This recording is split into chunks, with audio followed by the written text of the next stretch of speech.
All right, guys. So in this video, I'm going to talk about a couple more features that you have on the Tradelocker app and how to use them. And then I'm also going to talk about, how to enter trades when it comes down to the signals that are sent in the trade chat as opposed to the trade sessions. So, in the previous video, I had explained how to use the Tradelocker app. There's a couple more features. All right. So remember how on the trade session, I said that, most of the times I put my stop loss after I enter the trade. And a lot of times I manually close a trade like myself if it hits my stop loss. Well, yes, but a lot of times for safety purposes, it is good to have it typed in because a lot of times if you're like manually closing the trade when it hits your stop loss, maybe there might be, a scenario where maybe you hesitate, right? Which, you're obviously not supposed to do that, but what if that happens? You hesitate and then you end up losing a little bit more than you were supposed to. Or sometimes I mean, usually it only takes a split second to click the X button, right? But sometimes the market could be spiking very quickly. So on a trade session, it will sound something like this. I'll say, hey guys, I'm going to get ready for a potential gold buy where the stop loss will be 2644.53, and that's 17 pips. So sometimes when it's a little bit slower and I'm I'll have like a head start when I'm calling out the trade, then I can tell you what the stop loss is beforehand, right? And on those scenarios, so if I tell you what the stop loss is beforehand, like I'm telling you the number, like the coordinate, like let's pretend like I was going to call out a gold buy and I was going to make the stop losses yellow line. Well, in those scenarios, if I'm telling you the coordinate, then that is when you want to enter the stop loss before you enter the trade. So how do you do that? It's two ways, right? I explained it on the previous video. So what I explained on the previous video is you could, go to like, let's say you want to do a buy and then you simply type in the number you want to type for your stop loss and then you would click the buy button, right? That's one way you could do it. Now, the second way you could put a stop loss before you enter a trade is you can just click at the bottom of your screen. You see how there's three boxes at the bottom right side, one that says risk, one that says SL, and one that says TP. All right, so if you click the one that says SL, well, like with your finger, you can drag the SL to where you want to put it. So let's say I'm on a trade session. I'm like, hey guys, I'm going to get ready for a potential gold buy where the stop loss would be 2644.53. All right, so I'm telling you the coordinate and okay, then on this one, I'm going to put the stop loss before I enter the trade. And then I'll tell you the amount of pips it is so you can have an idea as to what lot size to use, with your risk management plan. But yeah, basically you would click SL at the bottom of your screen. And then once you click SL at the bottom of your screen, you would just drag it to the coordinate that I said. So in this like random example, let's just pretend like I was gonna make the stop loss this yellow line, 2644.53. So then you would just, with your finger, just drag the stop loss, to that number, 2644.53. And then once you do that, then you put your lot size, then you simply click buy or sell, which whatever it is, right? Let's just say for this example, it's a buy. So now I put my stop loss before I enter the trade. So you see my stop loss is the red dotted line. And like I said, it is good for safety purposes because at the end of the day, if I said, hey, my stop loss is a yellow line, but I never typed it in, maybe the market might spike very quickly and you end up losing a little bit more. So that's why, it is pretty safe to have your stop loss typed in, just for safety purposes. Is that way you're not going to hesitate or make a mistake or, maybe the market spike kind of quick. But as I said, if you're going to put the stop loss in beforehand, only do that if I'm telling you the number. If I just call out a trade and I say, hey guys, I'm going to do a 17 pip stop loss gold buy, but I don't actually tell you the number, then that means we're going to put the stop loss after we enter the trade. All right, so I would just write that down. And like I said, there's two ways you can do it. You click the arrow at the bottom right and simply type in the number that I'm telling you. And then once I actually enter, I'm like, hey guys, I'm gonna get in right now. Then you simply click the buy button and enter. Or you could click SL at the bottom of your screen and then simply drag the SL to the coordinate that I'm telling you. And then once I enter the trade, you simply click the buy or the sell button. And if it's a buy, I mean, obviously at the bottom you make it say buy. If it's a sell, then you just switch it and you would, do a sell, right?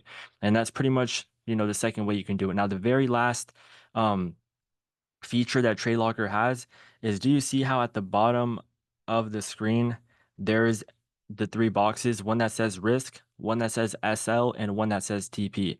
So sometimes people ask me like, the button that says risk, what does that mean? All right, so I actually really like this feature. I would recommend you use it, especially on the trade signals that are sent out in the group chat and on the scenarios where I'm on a trade session, I'm telling you the stop loss, the coordinate before I enter the trade. So if you click the button that says risk at the bottom of your screen, then at the bottom left side, it's going to tell you to type in your risk. You're typing in the amount of money that you want to risk. So let's say, like, remember the video from the lot size cheat sheet? Let's say you have your lot size cheat sheet and maybe, you're risking $20 on every trade. All right, so you would put $20. So in risk, you simply put the amount of money you want to risk on the trade, not your lot size. You put the actual amount of money, like dollars. And then once you do that, then with your finger, you're going to drag the stop loss to the stop loss that I'm telling you. You just drag it to the stop loss that I'm telling you. Or if you're taking a trade from the signals chat, you drag, the stop loss to the SL that's on the trade signal. And then once you drag it to the stop loss, it's actually going to calculate the lot size for you. So on this specific example, at the bottom of my screen, do you see how it says 0.18 lots in blue letters? So basically, instead of you having to like use your lot size cheat sheet, which was explained in that one video on the Academy a couple videos back, you don't really have to calculate your lot size. Like it'll do it for you. And then let's say you click risk, step number one, the box that says risk. Step number two, you enter the amount of money you want to risk on the trade. So on this random example, let's say you're risking $20 on every trade. And then step number three is you simply, with your finger, drag the box that says stop loss to what you want your stop loss to be, and then you simply enter the trade, right? So if it's a buy, you click the buy button. If it's a sell, you click the sell button. And like I said, if you're doing it this way, you don't have to type your lot size. You're typing in the risk and then the lot size is calculated for you. And the lot size that is calculated for you is the bottom number, is the blue number at the bottom of the screen. You see where it says 0.11 lots. So then, the very last step is you enter the trade, right? So if it's a buy, you obviously click the buy button. And if it's a sell, you click the sell button. So let's just say I do a buy, right? So now on this buy, if it hits a stop loss, I'm risking $20. All right. So the reason why I like this feature is because it is very important that you risk a consistent amount on every trade. And whenever you do it, where you're clicking the risk button and you put your stop loss, well, okay, I'm risking $20 on this trade. It's very accurate. But whenever you use your lot size cheat sheet, on the piece of paper or a spreadsheet, however you have it. I mean, you could always calculate it, right? But it's not going to be like exact. Like you might be risking $19 or 23 or 22 or like a little bit more, a little bit less. But this right here is, exact, like the exact amount you want.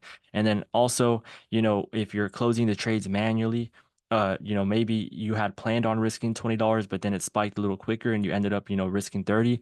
So that's why I do like using the risk button a lot, especially when I have the time, to call out a trade ahead of time. So what I would recommend is if I'm telling you what the stop loss is before I enter the trade, like I'm telling you the coordinate, or if you're taking a trade from the trade signals chat, then I recommend, putting the stop loss before you enter the trade, which, like I said, there's three ways you can do it. Click the arrow at the bottom right, type the stop loss, and then you put your lot size and you enter the trade. Way number one. Way number two is click the SL button at the bottom of your screen and you simply drag it to where you want it to be. And then you actually have to, calculate your lot size and put the lot size that you want to use. And then you simply enter the trade. That's way number two. And way number three, which is what I recommend, the third way to do it is you click the risk button and then you put the amount of money you want to risk on the trade. So remember, you're not putting a lot size, you're putting the amount of dollars you want to risk. And then you simply drag the stop loss to where you want it to be, like with your finger, right here. And then you simply enter the trade. And if you're going to enter it like a second time, you don't have to do everything all over again. Like you would just click risk and the amount is already fixed from your last trade, right? And the stop loss is already where your last trade was. So you don't have to type the risk again and move the stop loss again. Like it's already set. And then you would just enter it again. All right. So that is basically, a cool little feature from the Tradelocker app.